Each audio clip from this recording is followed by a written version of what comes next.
তো ছুরি চাকু এখন আমারও পছন্দ হয়ে গেছে, এখন কিছু করার নাই।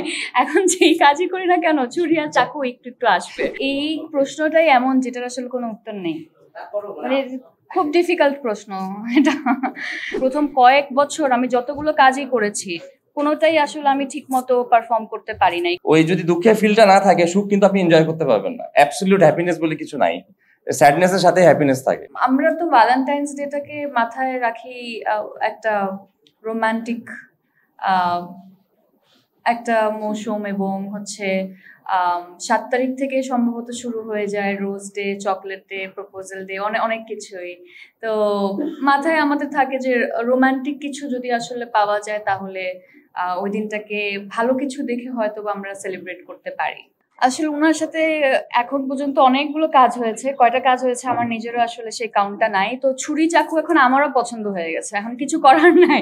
এখন যেই কাজই করি না কেন ছুরি আর চাকু একটু একটু আসবে। আমাদের মধ্যে যেমন ভালো দিক আছে, খারাপ দিক আছে, আমাদের মধ্যে ভালোবাসা আছে, আবার প্রতিহিংসাও আছে। সো যেহেতু আমার এই ছবিতে মানুষেরই গল্প, সেখানে সবকিছুই পাবেন। আর শেষ পর্যন্ত কি হবে সেটা তো আসলে দেখেই আপনি কাজটা দেখলে বলতে পারবেন। ক্যারেক্টারের নাম হচ্ছে অর্পা। তো অর্পার চরিত্রের আসলে অনেক লেয়ার আছে।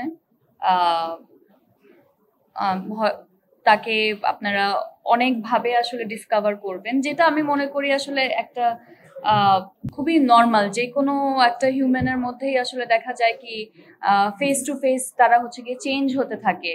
অ্যান্ড এখানেও কিছু চেঞ্জেস আপনারা দেখবেন, এর বাইরে আমি আর কিছুই বলতে চাই না। এই গল্পটাই হচ্ছে দুইটা পরিবারের আর কি। সো ওই জায়গা থেকেও একটু ভিন্ন কিছু অডিয়েন্স, কারণ আমার কাছে কখনো মানুষ এই ধরনের গল্প দেখে নাই, বাট যখনই করি আমি দেখেছি দর্শক খুব পছন্দ করছে। সো ওই জায়গা থেকে ভ্যালেন্টাইনের মৌসুম প্লাস বিঞ্জের সাথে তো সবসময় আমি ভালো কিছুই দেওয়ার চেষ্টা করি বিঞ্জকে। আর আমার কাছে মনে হয় মানুষ এটা দেখলে রিলেট করতে পারবে গল্পটার সাথে, অনেকেই বিভিন্ন ভাবে।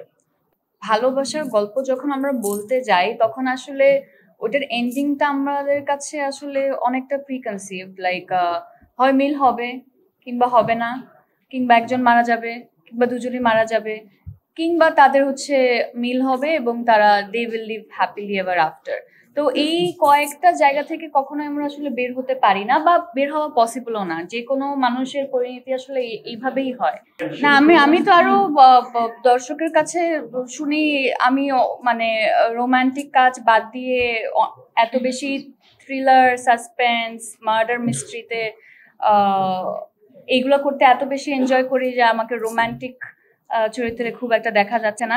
এটা আমার ফ্যানরা খুব বলছিল। তো যখন এই গল্পটা শুনি তখন আমার মনে হচ্ছে আচ্ছা হয়তো বা এটা করলে কিছুটা তারা আবার আমাকে ওইভাবে দেখতে পাবে। সুখের সাথে সবসময় দুঃখ দেখবেন কানেক্টেড, কিন্তু ওই যদি দুঃখের ফিলটা না থাকে সুখ কিন্তু আপনি এনজয় করতে পারবেন না। অ্যাবসলিউট হ্যাপিনেস বলে কিছু নাই, স্যাডনেসের সাথে হ্যাপিনেস থাকে। সো ওই জায়গা থেকে আমার কাছে পার্সোনালি দুঃখের রং হচ্ছে নীল, যে কারণে নামটা দেওয়া। এটাই তো ডিফিকাল্ট বলা, বাট আমার মনে হয় যতটা আসলে লাইফ আমরা সেলফলেস হতে পারি এবং নিজের ভালোটা বোঝার পর অন্যের ভালোটাও যদি আমরা করতে পারি, I think that is love. And in return যদি আমরা কোনো এক্সপেকটেশন না রাখতে পারি সেটাই বেটার ফর আস।